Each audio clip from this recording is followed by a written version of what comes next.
आज मैं संग्राम सिंह जोबनेर आपको संक्षिप्त में जोबनेर का और साथ में जो है ज्वाला माता का इतिहास बताऊंगा। हमारे पूर्वज जो है वो आमेर से आए और पृथ्वीराज के जो है बेटे जगमाल जी ने यहाँ पे बोराज में दवा बोला और लड़ाई हुई और बड़ी विकट लड़ाई हुई, जिसमें 5 में से 3 बेटे जो है वो शहीद हो गए इसमें और 2 बेटे बचे, एक खंगार जी और दूसरा रामचंद्र जी। खंगार जी आगे चल करके और यहाँ नरेना के और जोबनेर के शासक हुए और दूसरे बेटे रामचंद्र जी जो है वो कश्मीर चले गए और कश्मीर के महाराजा बने।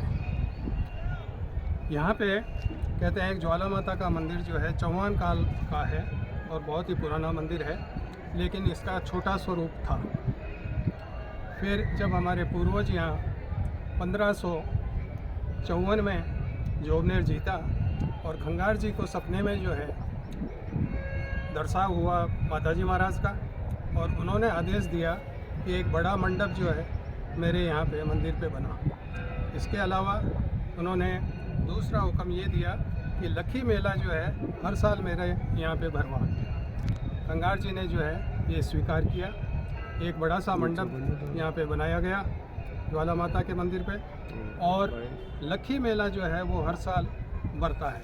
ये राव खंगार के टाइम से ही लखी मेला भरता आ रहा है और इसी परिपाटी को हम अब तक जो है पीढ़ी दर पीढ़ी निभा रहे हैं। इसमें राव जाति के लोग परवाने लेकर के और मुख्य जो भक्त हैं उनके पास जाते हैं और उनको जो है निमंत्रण दे करके और यहाँ पे लाते हैं। वो भक्त लोग अपने साथ में जो है 20, 25, 30 की टोली में ला करके और यहाँ दर्शन कराते हैं। इसके अलावा एक ऐतिहासिक घटना और महत्वपूर्ण यहाँ पे हुई कि जैत सिंह जी के टाइम में शाहजहाँ ने हुक्म दिया कि इस मंदिर को तोड़ा जाए, क्योंकि यहाँ पे त्रिशूलधारी भक्त आते हैं और सेना का स्वरूप दे रखा है। इस पे सांबर से और अजमेर से मोहम्मद मुराद नाम का जो लाल बेग की उपाधि मिली हुई थी, वो सेनापति आया 32,000 की फौज लेकर के और मंदिर तोड़ने की योजना बनाई। हमारे जो बड़े भाई थे वो नरेना के राजा थे, पहली टक्कर उन्होंने ली, उन्होंने लड़ाई की। उस 32,000 की फ़ौज में से कम से कम 8 से 10,000 फ़ौज को उन्होंने काट डाला। बाकी बचे 20,000। यहाँ के जैत सिंह जी जो ठाकुर साहब थे उनके पास में इतनी फ़ौज नहीं थी। 10 से 12,000 आसपास के जितने भी गांव के भाई पे थे उनको सबको कहा भाई अपनी अपनी सेना लेके आओ, तो 10 से 12,000 की फ़ौज बनी। रात को जब जगमालपुरा की तरफ गए तो वहाँ पे एक बारात आई हुई थी राजपूतों की जो करीब 150-200 की थी, शेखावतों की। उन्होंने कहा कि भाई मुसलमानों की फ़ौज तो पास में ही आ गई है और सुबह आपकी लड़ाई होगी, सुबह का इंतजार क्यों कर रहे हो? अभी रोज़े चल रहे हैं, गर्मी का टाइम है और थके हुए हैं, नरेना से लड़ाई करके आए हैं, घायल हैं, इनको आधों को सोए हुओं को काट दो। इस पर जो है उन्होंने रात को ही जो है धावा बोल दिया और आधी सेना को जो है सोई हुई कोई काट दी। बाकी बची सेना में भगदड़ मची और वो सांबर की तरफ भागे। तो यहाँ के राजकुमार कल्याण सिंह जी, कुंवर कल्याण सिंह जी, उन्होंने उनका पीछा किया और सांबर जाते जाते लाल बेग को मार गिराया और उसकी हाथी पे चलने वाली नौबत और निशान लेकर के और जीत स्वरूप यहाँ आए। माताजी महाराज के वो नौबत चढ़ा दी गई जो आज तक वहाँ पे चढ़ी हुई है। और दूसरा निशान है जो हमारे जो है विवाह पर्व पे और भी ख़ास पर्वों पे जो है निशान बैंड बाजे के साथ में निकाला जाता है जुलूस के रूप में।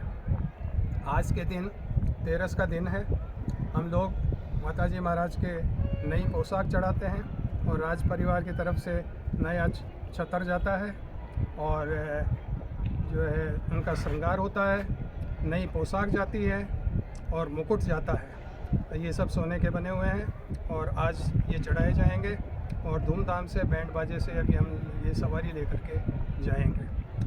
उस जैत सिंह जी की जीत की याद के अंदर हमारे यात्री आते हैं यहाँ पे और उन्होंने 40 भजन बना रखे हैं। वो भजन गाते हैं अपने अपने निशान और नगारे लेकर के और जो है ढोलक लेकर के आते हैं और भजन गाते हैं। उनका हम सब जो है सिरोपाव दे करके और प्रसाद दे करके और उनका सम्मान करते हैं। इस तरह से यहाँ पे लक्की मेला जो है कई सालों से, सैकड़ों सालों से बढ़ता आ रहा है और धूमधाम से जो है हम इस पर्व को निभा रहे हैं। ये यहाँ का संक्षिप्त इतिहास है।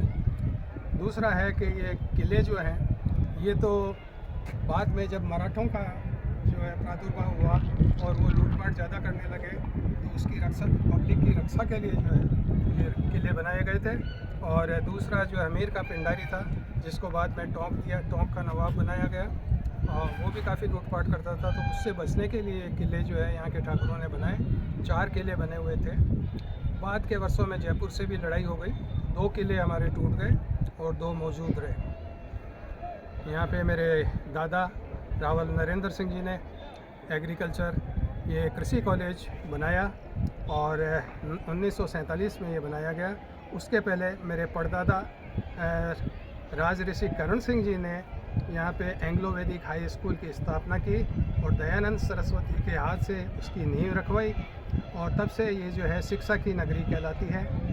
अभी थोड़ा सा हमें बड़ा दुख के साथ कहना पड़ रहा है कि बच्चों में थोड़ी नशे की प्रवृत्ति आ गई है जोबनेर में, जो कि चिंता का विषय है। मैं प्रशासन से भी कहना चाहूँगा और जागरूक नागरिकों से भी कहना चाहूँगा कि इस पे रोक लगाए और पुलिस जो है गश्त करके और इस पे रोक टोक रखे तो अच्छा होगा, वरना जो है बच्चे बिगड़ गए तो हमारा भविष्य जो है वो अंधकारमय हो जाएगा। मैं सभी नगरवासियों को और आने वाले यात्रियों को बहुत बहुत शुभकामनाएं देता हूँ। धन्यवाद। चैत्र मास का जो मेला है ये होली से शुरू होता है और पूरे 1 महीने तक चलता है, लेकिन ख़ास शबाब पे जो है ये नवरात्रा पे आता है और अमावस पे आता है। नवरात्रा के आसपास जो है लाखों श्रद्धालु यहाँ आते हैं। यात्रियों के अलावा जो है आसपास के जो दर्शक हैं वो भी यहाँ आकर के और माता के जो है शीश नवाते हैं और प्रशासन की ओर से हमारे को पूरा सहयोग मिलता है। पुलिस जो है वो पूरा इंतजाम करती है देवी के मंदिर में भी और नीचे भी, और नगर पालिका को भी हम अनुरोध करते हैं तो सभी हमको सहयोग करते हैं साफ़ सफाई में और व्यवस्थाओं के अंदर जो है पूरा जो है सहयोग कर रहे हैं। इसके अलावा SDM साहब को, इनको भी हमने लिखा है, तहसीलदार साहब को भी लिखा है और ये हमको पूर्ण सहयोग कर रहे हैं यहाँ पे। और साल के अंदर ये मेले 2 बार बढ़ते हैं, तो एक तो चैत्र मास में है, दूसरा जो है सर्दियों के पर्व में जो आता है आपके नवरात्रा, उसमें जो है मेला भरता है। उसमें भी श्रद्धालु काफ़ी आते हैं, लेकिन बाहर के यात्री उसमें कम रहते हैं। एक थोड़ा सा तब और हमारा जोबनेर जो ज्वाला माता का मंदिर है ये करीब 45 किलोमीटर जयपुर से है और इसका सीधा रास्ता जो है कालवाड़ होकर के और जोबनेर आने का है। इसके अलावा आसलपुर जोबनेर के नाम से रेलवे स्टेशन है, वहाँ से उतर के भी बस और जीपों की सुविधा है, उससे आ सकते हैं। वरना फुलेरा बड़ा जंक्शन है, वहाँ पे काफ़ी जो है गाड़ियाँ रुकती है, तो रेलवे की गाड़ियाँ जो रुकती है वहाँ से रुक करके और आप जो है जोबनेर ज्वाला माता के दर्शन के लिए आ सकते हैं। रेनवाल भी एक रूट है, वहाँ से चोमू होते हुए रेनवाल होते हुए भी आप हमारे यहाँ दर्शन के लिए आ सकते हैं। तो इस तरह की ये सड़कों की जो है जाल बिछा हुआ है, पूरी सुविधाएं यहाँ पे है, बाईपास भी है, उसका हमको जो है अच्छा सहयोग मिलता है। धन्यवाद।